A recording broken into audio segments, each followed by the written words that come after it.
he's looking on his radar and he sees this big mass of something coming toward his airplane. It goes from his nose to the right, to the back, and it moves in 9 to 10 seconds. It goes from 6, 7 miles in front of him to 6 or 7, 8 miles behind him, and then back over to the left. Welcome back. Our panel remains. Added to it is John Callahan, the former division chief of the Accidents and Investigation Branch of the FAA in Washington. He was sworn to secrecy about what we're going to tell you now. In 1986, a Japanese pilot said he saw twin cylinders flying in formation within 500 feet of his air cargo jet. He claimed the object was the size of 2 aircraft carriers, and it followed him for over 30 minutes. Anchorage air controllers registered a radar target. The U.S. Air Force controllers reported seeing a blip, but moments later it was gone. This, I imagine, will also be discussed at this big meeting on Monday. John Callahan, what did you make of this? Well, we went up to, when I got a call from Alaska about what to tell the media that was overrunning their office.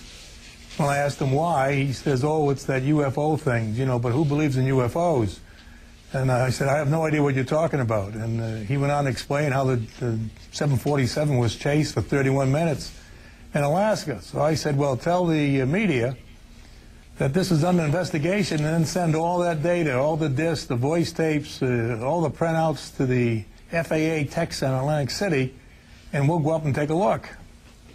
I went up to Atlantic City the next day at the FAA Tech Center, and I had the specialist up there play back what the controller seen on his scope, you would call it. And I had him synchronize the voice tapes to the radar so you could hear what was happening and look over the controller's shoulders if he was sitting there. And a blind man could see that there was a target along with that 747 where there shouldn't have been any target. And it came more than once. When we get all done with that, we had the specialist put out a chart that's about 8 to 12 feet long that showed every hit on the radar of the 747 and where the other targets were. The hardware people got up to explain what we were looking at, and they said there's nothing wrong with the hardware. Everything over here is a software problem. The software people come up and said there's nothing wrong with the software. Everything you're looking at here is a hardware problem. And after this incident, you said that Admiral Engel, the then FAA administrator, held a briefing with members of the FBI, CIA, and President Reagan's scientific study team. What was the result of that meeting? Well, he set the meeting up, and my task was to hand off this event to the Reagan scientific study team, because the FAA does not handle UFOs. And what did they do with it? When we got all done with our briefing, it took a couple hours. A CIA man stood up and said, this event never happened. We were never here. You're all sworn to secrecy, and we're confiscating all this data. And what do you make of that, Sergeant Peniston? What do you make of that? Well, that's exactly what happened with Bentwaters. I don't admit the deniability on it. Why? Colonel, why? Why deny what they saw? I don't understand it. That's puzzled me for years. The very interesting thing is I made a memo up, which is now public, through no fault of mine. I did not release it, what I'm saying. And I fully expected an investigation.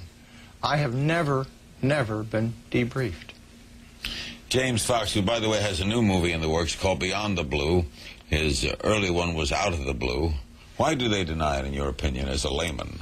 I would say what you can't control, why disclose that information? Wouldn't it worry the public? I mean, their very job is to protect us, and yet they have no means of protecting us. Shall these things turn out to be hostile? I'm not saying they're hostile, but you know, they have no control of the situation. So why would they disclose it? Fife is it that they don't know, and they don't like to say they don't know. Yeah, I think that's human nature, don't you, Larry? People, especially if they're in charge and they're in the government, they don't like to admit that they don't control or they don't know something, because that means that if that's the truth, then there's a high degree of vulnerability out there, and the public might get very concerned about that. Why would so many people, all of you like yourselves, be lying? Yeah. I mean, what's the point? First of all, you're generally humiliated. Yeah. You're kind of laughed at. Well, I think less so now, and that's the purpose of this press conference on Monday, with very convincing new evidence that's going to be put out there, and I would hope that the United States government would start another Project Blue Book or a very high-level commission that's instituted to really look objectively at these sightings. I thought it was very interesting because the Air Force's official position is that they terminated Project Blue Book back in 1969, and they no longer investigate UFO sightings. But then you said that OSI investigated your case, and yet the order came from somewhere else. It came from somewhere beyond the base, and it was not known to base officials. It was done through back-channel means. So they did investigate. They're saying they haven't been investigating since '69. That's the official position, and yet they... Weird. Yeah. We'll be back with more of this edition of Larry King Live as we further investigate the subject of UFOs. Don't go away. Members of the Mexican Air Force think they could be UFOs. Pilots taped 11 unidentified flying objects over southern parts of the country near the Gulf of Mexico. That it was not a weather balloon, nor an aircraft, nor a missile. It was something else of which we didn't know what it was. The government likes to have power, and that's a powerful thing to keep secret from the masses.